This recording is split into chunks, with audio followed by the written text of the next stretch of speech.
Alors, en fait, l'enjeu, le sujet, c'est comment vous y prendre, parce que comment travailler jusqu'au concours, comment vous organiser, quelle méthode, au pluriel, croiser, parce que je crois vraiment que c'est cette idée-là. Il faut croiser des méthodes.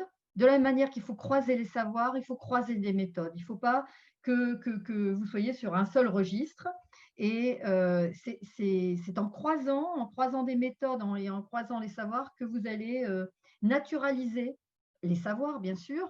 Ils vont vous paraître évidents, ça va être votre culture, et puis naturaliser des méthodes. Bon, alors, qu'est-ce que ça donc on met tout ça à plat, tous ces aspects, méthodologiques, basiques pour certains probablement, enfin, oui, mais essentiels.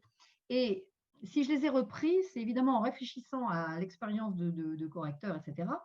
C'est-à-dire que ces éléments dont je vais vous parler, c'est souvent ceux qui font défaut et qu'il est difficile d'expliquer à distance.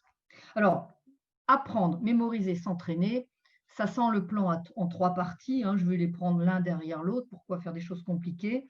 Heu, pour reprendre un certain nombre de choses.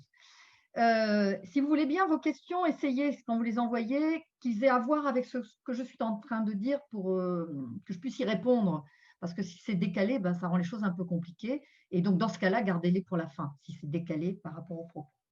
Alors d'abord, première chose, comment organiser votre apprentissage? Comment apprendre? Je crois vraiment qu'il ne faut pas minimiser l'aspect apprentissage et puis il ne faut pas non plus se limiter à cela. Hein, c'est important que vous appreniez beaucoup de choses pour pouvoir réfléchir aux sujets qui vont vous être proposés. Mais en même temps, il n'y a pas que ça ne suffit pas. Alors, comment on fait pour apprendre? Bon, comment on fait pour apprendre? Bah, d'abord, on va travailler. Ça paraît évident, on va travailler, lire et relire le cours qui vous est proposé. Vous avez quand même ce Là encore, je redis ce que j'ai dit la fois dernière, vous avez des tas de gens qui ont travaillé pour vous.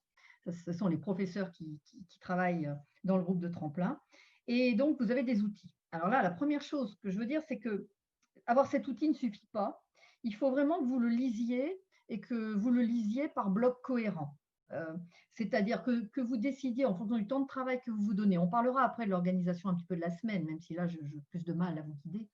Mais il faut que vous vous disiez, bon voilà, là, j'ai ce temps-là, je peux travailler le paragraphe 1 qui fait 4 pages, ou je ne peux travailler que le grand A du grand 1 qui fait que 2 pages. Bref, la cohérence d'abord. On travaille des blocs.